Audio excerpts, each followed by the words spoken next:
세상에 떠도는 기묘한 괴담들. 첫 번째 이야기, 서울 중랑천 벤치에서 시작된 실제로 겪었던 실화괴담. 제가 작년 여름 19살 때 직접 겪은 일입니다. 그날 바에서 친구들과 만나기로 한 약속이 있었습니다. S, P, G와 저까지 해서 총 4명이었습니다. 12시까지 만나기로 했지만 11시쯤 G라는 친구가 일이 생겨서 다음에 보자라는 연락이 왔습니다. 그러려니 하고 친구 3건 울고 집에서 잠들었습니다. 다음 날 아침 7시를 조금 넘긴 시간에 G라는 친구로부터 전화가 왔습니다. 짜증내며 받은 전화는 친구가 중랑천으로 와달라더군요. 설명해드리자면 중랑천을 기준으로 저희 집이 아래, 친구 집이 바로 위에 있습니다. 눈도 못 뜬 채 중랑천으로 갔더니 벤치에 앉아있는 G가 보였습니다. 담배를 피우고 있더군요. 무슨 일이냐? 라는 질문에 집을 못 들어가겠다고 하더군요. 눈은 충혈되어 손은 부들부들 떨고 있었습니다. 전 중풍 환자인 줄 알았습니다. 자초지종을 물어보니 인터넷을 하던 중 우연히 혼자 하는 숨바꼭질이라는 걸 접하고 호기심에 재미삼아 해보느라 약속에 못 나왔다고 하더군요. 그 뒤부터가 문제였습니다. 혼자 하는 숨바꼭질을 모르시는 분들을 위해 말씀드리자면 강령술이라는 정말 위험한 행위입니다. 인형의 배를 갈라 쌀을 채워 넣고 자기 손톱을 넣어 붉은 실로 꿰매는 것으로 준비는 끝입니다. 이후 정확히 새벽 3시에 인형에게 이름을 붙여주고 칼로 3번 찌르며 이름을 부릅니다. 이후 숨바꼭질 시작이라는 말과 함께 숨는 것으로 시작합니다. 새벽 3시는 초시라고 하여 영혼이 가장 활발한 시간으로 쌀은 생명을 불어넣는 매개체 역할을 하고 인형은 육신을 제공하는 셈이며 붉은 실은 인연을 상징, 이름을 짓는다는 것은 인격을 부여하며 마지막으로 손톱은 자신의 모든 것이 들어있는 것으로 자기 자신을 복제하는 셈입니다. 이렇게 알고 있는 건 그 일을 겪고 나서 인터넷을 뒤져가며 연구했기 때문에 알아냈을 뿐입니다. 친구놈은 그 인형에게 병신이란 사랑스러운 이름을 지어줬더군요.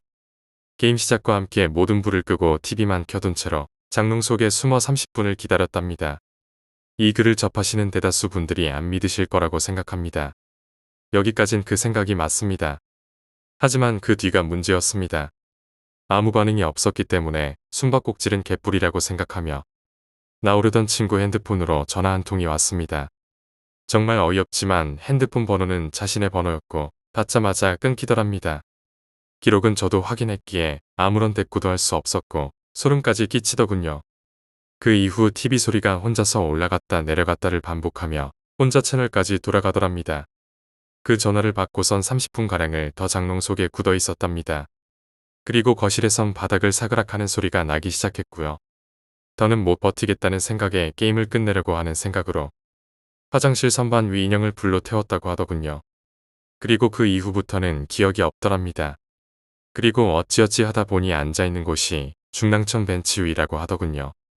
같이 집을 가달라 하더군요. 엮이기 싫었지만 자존심으로 센 척을 하며 따라갔습니다. 친구의 집은 빌라 3층 햇볕이 잘 통하는 집이 그날은 유난히 어두웠습니다. 몸은 이상하리만큼 나른했고 진짜 이상했던 것은 그 집의 강아지가 여느 때처럼 절 반겨주지 않고 소파 밑에 틀어박혀 낑낑거리는 소리만 내고 있더라고요. 저도 사람인지라 무서운 걸 최소화하기 위해 밥부터 먹자고 했고 친구는 라면을 끓이러 갔습니다. 그리고 전 G의 방에서 노트북으로 그 친구의 SNS에 접속했는데 새벽 5시쯤에 글이 하나 써져 있더군요. 그 친구는 19살까지 받아쓰기도 제대로 못하고 맞춤법도 모를 뿐더러 문학 시간마다 30점을 상회하던 친구입니다. 거기다 저 문장은 어딜 검색해봐도 그 글귀를 찾을 수가 없더라고요. 몸은 굳은 채로 부들부들 떨며 글귀를 읽는 제 옆으로 친구가 걸어왔습니다. 라면 다 됐냐? 라는 질문에 무슨 라면? 이라는 대답이 오더군요. 자기가 라면 끓인다고 물까지 올리고선 아무것도 기억 못하고 있는 겁니다. 얘가 진짜 귀신에 홀린 건지 전 책상 위에 있던 커피 찌꺼기가 든 머그컵을 잡은 채 떨었습니다. 친구가 정신줄을 놓으면 잠시 재워주려는 독한 마음이었죠. 더 무서웠던 건 친구가 그날 다이어리는커녕 컴퓨터를 만졌다는 기억도 없더군요. 여차저차 라면은 다 됐고 냄비 뚜껑은 열렸습니다. 유난히 많던 그날의 라면. 2개를 끓였다는 친구의 말이 미심쩍어 확인해보니 내 봉지더라고요. 정말 뛰쳐나가고 싶었지만 칼을 들고 쫓아올 것 같은 공포심에 도망도 못 갔습니다. 라면을 다 먹고 그릇들을 친구가 설거지하는데 전 그 뒤에 서서 핸드폰 요금제를 변경하기 위해 친형에게 전화를 걸었습니다. 그 당시 제가 사용하던 폰이 시크릿 폰이었습니다. 그런데 연결은 되지 않고 핸드폰에 연결을 할 수 없습니다라는 메시지가 나타났습니다. 그 핸드폰을 쓰는 2년간 그 메시지를 본 처음이자 마지막 날로 남았습니다. 저장된 이들 중 20명 가까이 되는 사람들에게 전화를 걸어도 그 메시지가 보였고 뭔가 이상한 느낌의 뒤를 쳐다본 저는 그 자리에 굳었습니다. 베란다에서 희끄무리한 물체가 휙 지나가더군요. 잘못 본 건지도 모르죠. 놀란 것은 그것 때문이 아닙니다. 나 베란다에서 뭐 본 것 같은데라고 하니 절 지그시 쳐다보던 친구가 이제 전화해봐 터질 거다라고 한마디 하더군요. 진짜 연결이 되었습니다. 형의 목소리가 들렸지만 아무런 답도 못한 채 핸드폰을 덮어버렸습니다. 친구가 한마디 하더라고요. 내 뒤에서 웬 여자가 어깨에 손 올리고 지그시 핸드폰 보고 있더라. 그 뒤부터 5분가량 지나니 강아지가 슬금슬금 기어와 제 다리에 몸을 부비더라고요. 20분간 그 자리에 주저앉아 꿈쩍도 안 했습니다. 설거지를 끝낸 친구가 안방으로 들어가더라고요. 그리고 외마디 비명소리에 그 방으로 달려갔습니다. 그리고 제가 본 건 숨바꼭질을 시작할 때 썼다는 면도칼과 그 칼날에 난도질된 친구 사진이었습니다. 두 번째 이야기, 대학 자취방에서 겪은 기묘한 사건. 때는 제가 대학교 1학년 때였고 자취 중이었습니다. 학교가 지방에 있다 보니 통학하기가 힘들었거든요. 그래서 저뿐만 아니라 과 동기의 형들도 함께 자취를 하게 되었는데요. 저희 학교나 근처에는 자취할 수 있는 곳이 굉장히 많았습니다. 과 동기 중에서 저와 친하게 지낸 형이 있었는데 저와 동기였지만 늦게 입학하는 바람에 나이차가 조금 나는 형이 있었습니다. 저희 자취방과 그 형의 자취방은 얼마 안 되는 거리에 있었습니다. 하루는 형이 술을 먹고 싶다고 술을 먹자고 하더군요. 그런데 사실 그 형은 술을 전혀 못합니다. MT나 개강총회 같은 자리에서 선배들이 주는 술을 한 잔도 받아 먹는 걸 못 봤거든요. 심장이 안 좋다고 하더군요. 그런 형이 저에게 술을 먹자고 하더라고요. 무슨 일 있나 싶어서 맥주와 소주, 음료수, 안주 등을 사들고 그 형의 집으로 찾아갔습니다. 그 형의 자취방은 4층이었는데 올라가는 동안 느낌이 이상하더라고요. 올라가는 내내 기분이 조금 이상했습니다. 여름이었는데 땀이 나고 있었음에도 등이 섬뜩한 느낌이었습니다. 몇 년 전 일이지만 그 계단 올라가는 느낌을 아직도 기억합니다. 건물에 보면 사람을 인식해서 자동으로 켜지는 센서등이 있잖아요. 그 센서등이 1초 정도 타이밍에 어긋나게 불이 들어오는 겁니다. 그냥 느낌이 그런가 보다 하고 올라가서 형네 집 문을 두드렸는데 인기척이 없는 거예요. 벨을 눌러도 반응이 없어서 문을 열었더니 문이 열리는 겁니다. 들어갔는데 형이 노트북에 이어폰을 꽂고 뭘 듣고 있더라고요. 들어갔는데도 모르길래 장난으로 형 나왔어 하며 어깨를 쳤는데 기겁하는 겁니다. 놀랐잖아. 언제 왔냐? 방금 왔지. 어떻게 사람이 들어오는데 인기척을 못 느끼냐? 도둑 들어도 모르겠다. 아니야, 여기 앉아서 맥주나 먹자. 형이 술을 저에게 따라주는데 손이 덜덜 떨리는 겁니다. 술도 잘 안 먹는 사람이 술 먹자더니 손을 왜 이렇게 떠? 그랬더니 아니 그게 아니고 잠깐 너 현관문 좀 봐봐. 시키는 대로 현관문을 봤는데 현관문 주변에 직사각형 모양으로 부적이 붙어 있는 겁니다. 무슨 부적을 이렇게 많이 붙여놨어 했는데 형은 대답도 안 하고 너 아까 계단 올라오는데 이상하지 않았어? 아니 그러고 보니 좀 이상하더라. 내가 너한테만 말하는 건데 형이 좀 영 같은 게 보이고 그래. 에이 뻥치지 마. 그런 게 어디 있어. 이 사람이 누구를 바보로 아나? 제가 이렇게 이야기하자 형의 얼굴이 진짜 심각해졌습니다. 그러면서 이야기를 해주는데 집안에 무당이 있는 것도 아니고 무슨 사고가 있었던 것도 아니고 그냥 고등학교 때부터 그런 게 보인답니다. 처음엔 믿지 않았습니다. 그러다 제가 형의 말을 믿지 못하는 표정을 짓자 형이 한 가지 이야기를 해주더라고요. 귀신이나 영이라는 건 보이는 사람에게는 사람과 똑같다고 합니다. 다만 그 구분을 어떻게 하는지가 중요한데 자신을 보고 있는 것을 알아차리면 사람이 자신을 알아보는 것으로 알고 계속 따라온다고 합니다.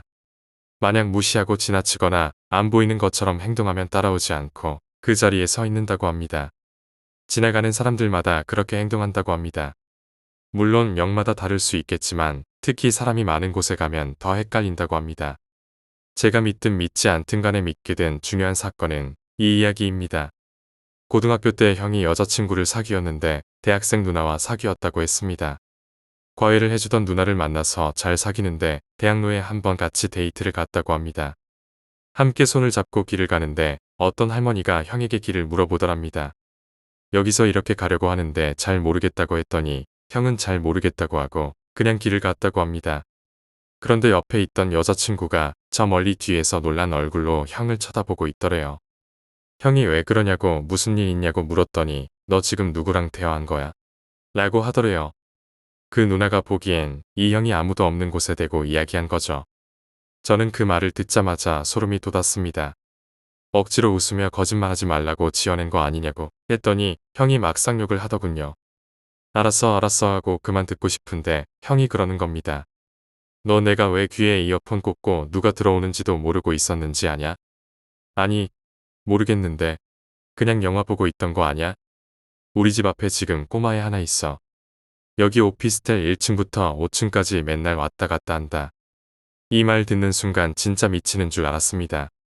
그래서 그랬나 싶고 기분이 이상했습니다. 그러다가 형은 맥주 한 잔만 먹고 저는 맥주랑 소주를 섞어서 막 들이부었습니다. 정말 무서워서 술을 마셔도 취하지 않는 겁니다. 많이 마시다 보니 조금 취기가 올라올 때쯤 형에게 말했습니다. 형이 귀신이 보이면 지금 저기 창밖에 있는 귀신도 보이겠다. 그랬더니 보인다고 하더군요. 어디 있냐고 물었더니 건너편에 있는 공중전화 박스 옆에 여자가 서 있다고 하더라고요. 형의 집 창문에서 밖을 바라보면 4차선 도로가 하나 있고 그 건너편에 공중전화 박스가 있는데 그 옆에 서 있다고 하는 겁니다. 그래서 제가 어디 저기 하고 손가락질을 하려는 순간 형이 엄청 세게 팔을 쳐서 손가락질을 하지 말라고 하더군요. 손가락질하면 영이 자기를 보이는 줄 알고 따라온다고 하면서요. 그 순간 조금 취했던 술이 확 깼습니다. 그 이야기를 끝으로 형의 집에서 자고 싶었지만 형이 빨리 나가라 해서 집까지 진짜 미친 듯이 뛰어왔습니다. 무서웠는지 모르겠지만 저는 그때 정말 무서웠습니다. 세 번째 이야기, 할머니 댁에서 만난 기와 지붕의 여인. 때는 1990년대 초반. 저는 한가로운 국민학교 생활을 보내고 있었습니다. 그때는 여름방학이었고 국민학교 4학년에 걸맞게 철이 없었던 저는 본격적으로 놀 궁리만 했습니다. 도시 아이들이야 유원지로, 놀이공원으로, 오락실로 갈 곳이 많았겠지만 불행하게도 제가 자란 그곳에서는 그런 유흥을 기대할 수 없었습니다. 왜냐하면 제 고향은 시골 촌동네였고 도시에서 흔하디 흔한 롯데리아도 우리 동네에는 2000년이 훨씬 지나 생겼습니다. 극장마저 없는 아주 작은 촌동네였습니다. 놀 곳이 부족했기에 아이들끼리 공터에 몰려가서 노는 게 전부였습니다. 그래서 저는 아빠와 엄마를 졸라 할머니 댁으로 가기로 했습니다. 할머니 댁은 제가 살던 곳보다 훨씬 시골이었는데 첩첩산 중 산자락 아래 달랑집 한 채 버스를 타고 1시간을 더 가야만 하는 곳이었습니다. 심심하기로 따지면 말이 필요 없을 정도였지만 저는 옆집 언니와 아랫집 동생을 꼬셔서 함께 놀러갈 계획이었습니다. 부모님은 어린아이들끼리 할머니 댁에 몰려가서 소란을 피울까 걱정하셨지만 마땅히 놀아줄 것이 없던 그 시절이었으니 하루가 멀다 하고 TV만 붙들고 사는 아이들보다는 낫다고 생각하셨습니다. 국민학생 5학년, 3학년, 4학년인 우리 자매들은 아침부터 버스를 타고 할머니 집으로 향했습니다. 할머니 집은 남도의 전형적인 일자형 한옥이었습니다. 개조한 기와집과 작은 사랑채가 마당을 두고 마주보는 형태였고 큰 기와집에 할머니의 거처가 있었습니다. 할머니는 혼자 사시는 집이기 때문에 다른 방들에는 모두 못질을 하거나 자물쇠를 걸어 사람의 출입이 없게 하셨습니다. 덕분에 우리는 할머니 방에 짐을 풀고 마당에서 놀았습니다.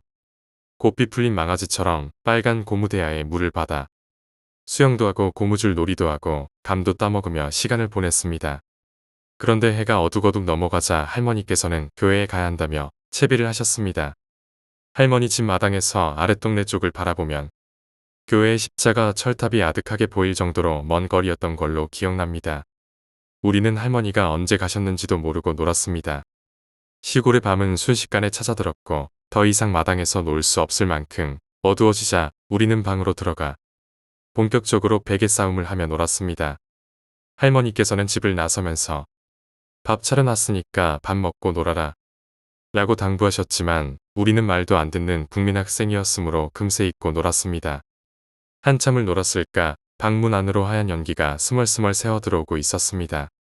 오감이 둔한 저는 몰랐지만 한 살 위의 언니는 확실히 언니답게 저 연기 뭐야? 불난 것 같은데. 언니는 베개 싸움으로 정신이 팔려있던 우리를 심각하게 만들었습니다.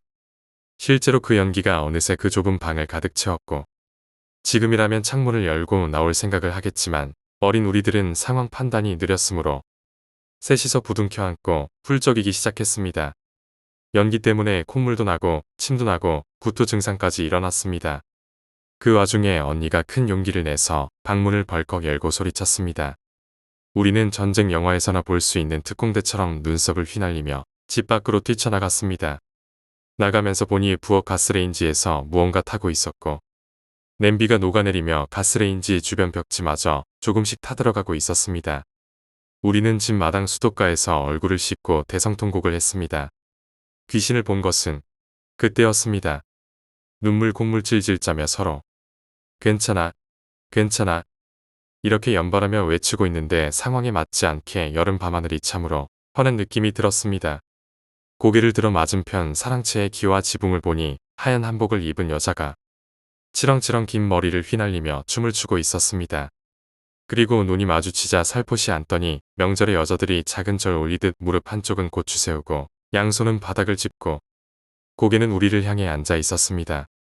우리는 약속이나 한 듯이 동시에 그 여자를 목격하고 외마디 비명을 지르고 다시 방으로 들어갔습니다. 연기 가득한 그 방에 연기와 불보다 더 무서운 것은 이질감이 느껴지는 지붕 위에 그 여자였습니다. 왠지 그 여자가 지붕에서 털썩 내려와 우리에게 올 것만 같아서 그때는 119가 많이 실용화되지 않은 때라 집으로 전화를 걸었습니다. 그 기억이 아직도 또렷합니다. 아빠, 할머니 집에 불났어. 근데 웬 여자가 지붕에서 우리를. 아버지께서는 도대체 이게 무슨 일이냐며 동네 이장님께 전화를 걸어 도움을 요청하셨습니다. 우리는 깍깍 비명을 지르면서도 창문 너머에 그 여자를 주시했습니다. 그 여자는 미동도 없이 지붕에 그대로 앉아 있었지만 엄청난 공포였습니다. 가끔 바람에 치맛자락이 살짝살짝 휘날리는 것도 보였는데 아이러니하게도 그 흰 치마 저고리가 달빛에 반사되어 눈이 부실 정도였습니다. 주변의 어둠과 대조되어 더욱 음산한 느낌을 주었습니다. 흰 연기가 방 안에 가득 차서 기침과 침이 연달아 나왔지만 그 여자가 있는 밖으로 나갈 수가 없었습니다. 그런데 멀리서 이장 할아버지의 오토바이 소리가 나자 그 여자는 감쪽같이 사라졌습니다. 그날 이후 우리는 불이 났는데도 불난 집으로 기어들어간 미련한 띨띨이 국민학생이 되었고 할머니께 된통 혼이 나야 했습니다. 교회를 나서며 할머니께서 찌개 가스레인지에 올려놨으니 밥이랑 먹어라 라고 하셨다는데 우리 셋 중 그 누구도 들은 기억이 없었습니다. 그래서 불이 났고 어른들 그 누구에게도 지붕 위의 여자에 대해 물어도 돌아오는 대답은 너희들이 불에 너무 놀라 헛것을 보았다고 하실 뿐이었습니다. 단순한 저는 정말 그것이 헛것인 줄만 알았습니다. 실제로 몇 년간 그 여자에 대해서는 잊고 살았습니다. 그런데 얼마 전 엄마와 이야기하다가 엄마가 먼저 그 귀신에 대해 이야기를 꺼냈고 들어보니 엄마는 그 귀신을 본 적이 있다고 하셨습니다. 엄마는 시집살이를 그 집에서 하셨는데 엄마도 사랑채 위에 있던 그 여자를 본 적이 있다고 하셨고 그 여자가 누군지도 알 것 같다고 하셨습니다. 저희 할머니 집이 굉장히 부자였던 집안이라 예전에 시중 들던 하인이 둘 있었는데 집에 큰 불이 날 때 그 하인 중 한 명이 나오지 못하고 죽었다고 했습니다. 하인이라면 보통 남자라 생각하시겠지만 밥을 하고 청소를 하던 젊은 어린 식모였다고 했습니다. 그리고 집에 무언가 불이 나거나 큰 일이 일어나면 꼭 그 여자가 보였다고 하더군요.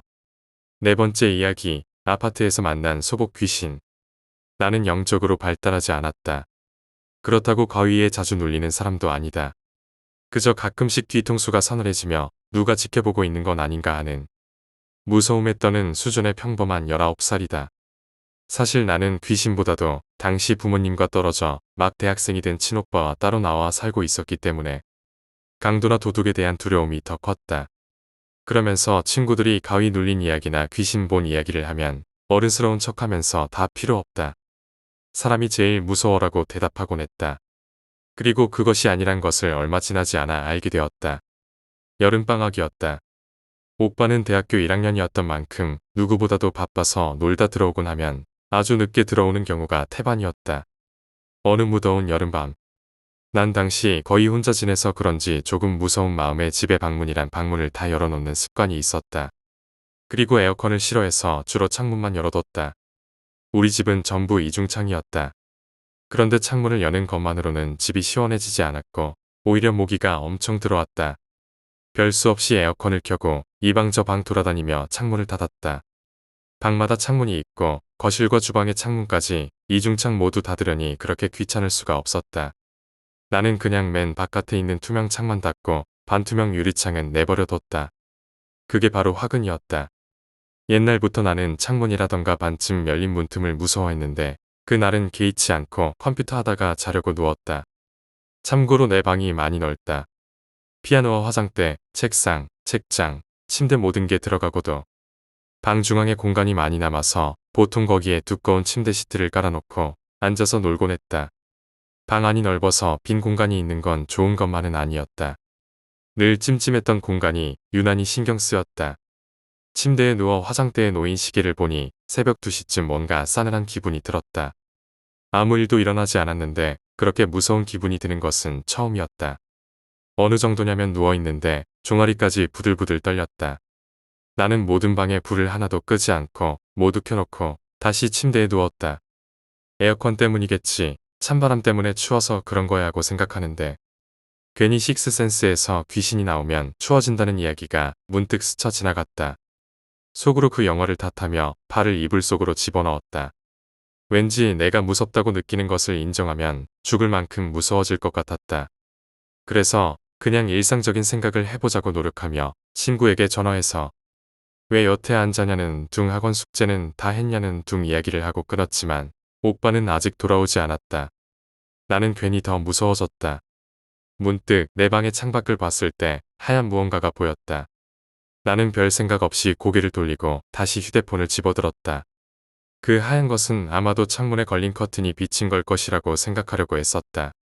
하지만 이미 마음속에서는 커튼이 아니고 귀신이잖아라는 생각으로 가득 찼다. 근데 내가 그때 무슨 깡이었는지 다시 고개를 돌려 창문을 봤다. 이번엔 커튼과 귀신의 위치를 한참 상세히 보려고 했다. 나는 누운 채 고개만 돌려 창문을 바라봤다. 커튼이 창에 비춘 게 있었고 그 옆에 머리를 어깨까지 내리고 하얀 소복을 입은 여자가 보였다. 그런데 또 막상 귀신을 보자 엉뚱한 생각이 떠올랐다.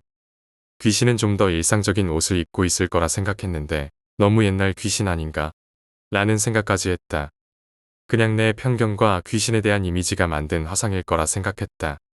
그렇게 난 공포를 인정하기 싫어서 남자친구에게 전화를 했다. 그해 여름엔 유난히도 TV에서 무서운 방송을 많이 했다. 덕분에 나는 남자친구와 새벽까지 통화하며 이것저것 이야기를 했다.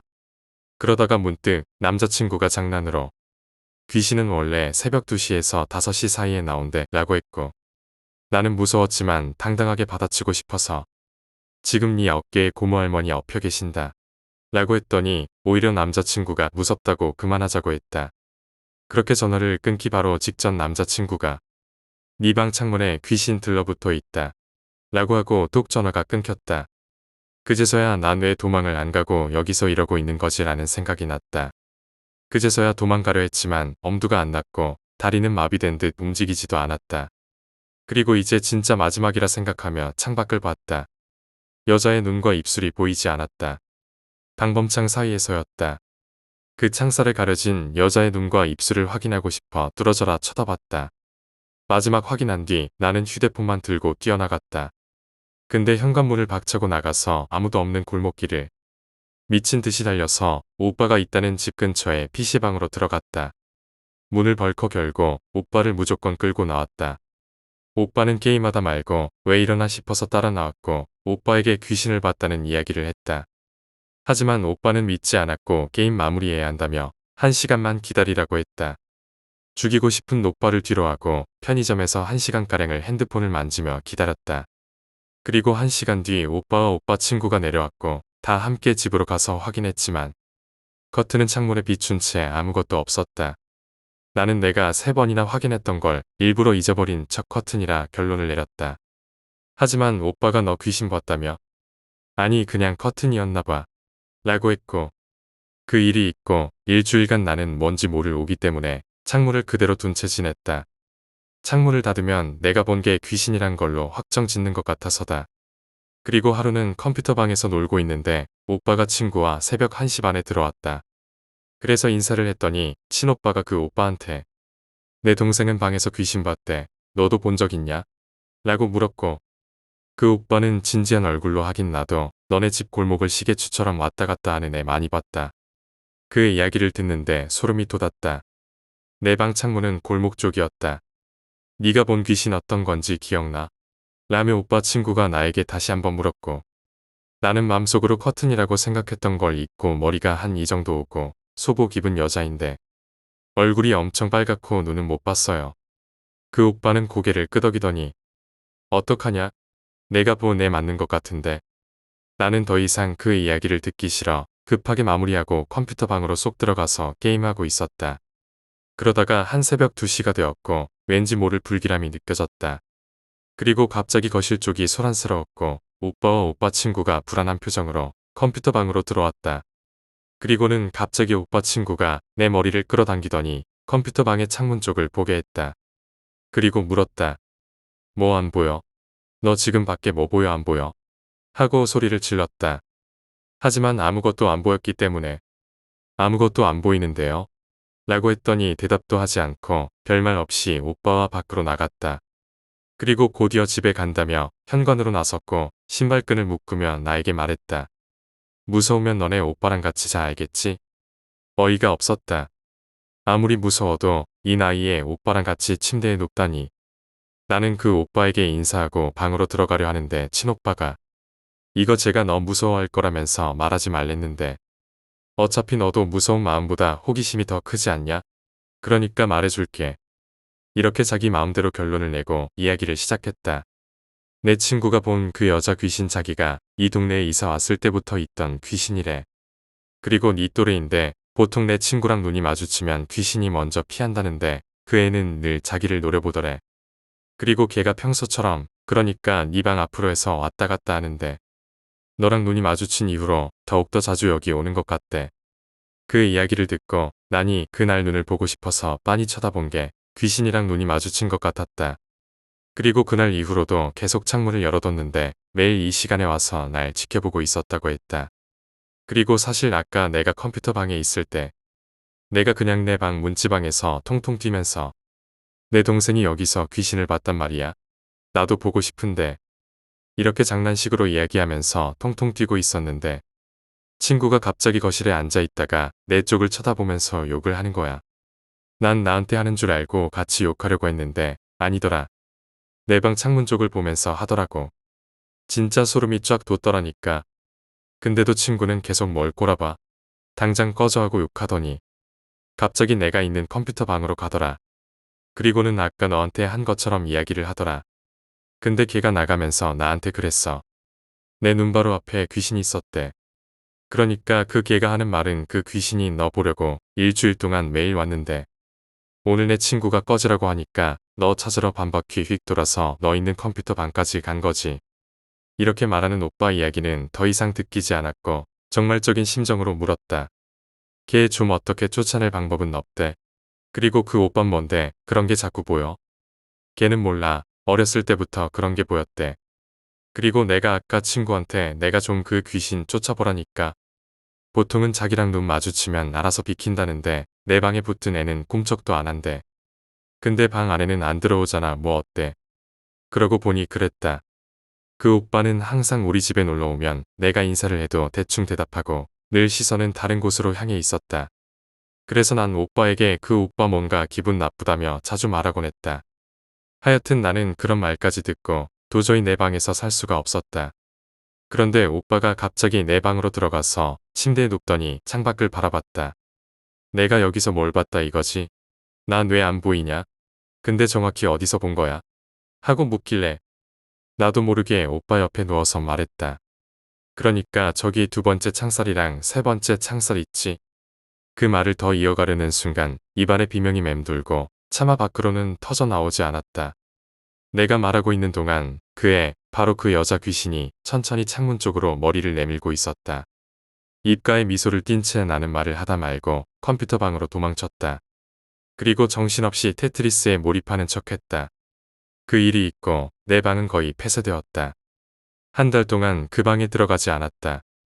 그리고 얼마 후 다시 들어가서 공부하고 했지만 지금 대학생이 된 지금까지도 여전히 이상한 일이 일어나곤 한다. 내 방에서 자던 어느 날은 자고 있는데 창문에서 뭔가 쿵 하고 뛰어내리더니 무서운 속도로 쿵쾅거리며 달려와 내 옆에 눕거나 눈에 보이진 않지만 방 안은 널찍한 빈 공간을 계속 누군가 걸어다닌다. 쩍 소리를 내며. 그 소리는 한동안 계속되다가 순간 멈추는데 그때가 제일 싫다. 멈춘다는 말은 어딘가 서서 나를 보고 있을 것만 같으니까. 그나마 다행인 것은 그나마 내가 무신경하고 나름 겁이 없는 성격이란 거다. 그 일이 있고 부적도 사다 붙이고 했지만 큰 효과는 없는 듯했다. 엊그제는 오빠가 내 방에서 자다가 갑자기 내가 있는 컴퓨터 방 쪽으로 베개와 이불을 끌고 오길래 왜 그러냐고 물었더니 내 방 침대에 누워서 자려는데 누가 끊임없이 귓가에 속삭이더란 것이다. 걔 어디 갔어?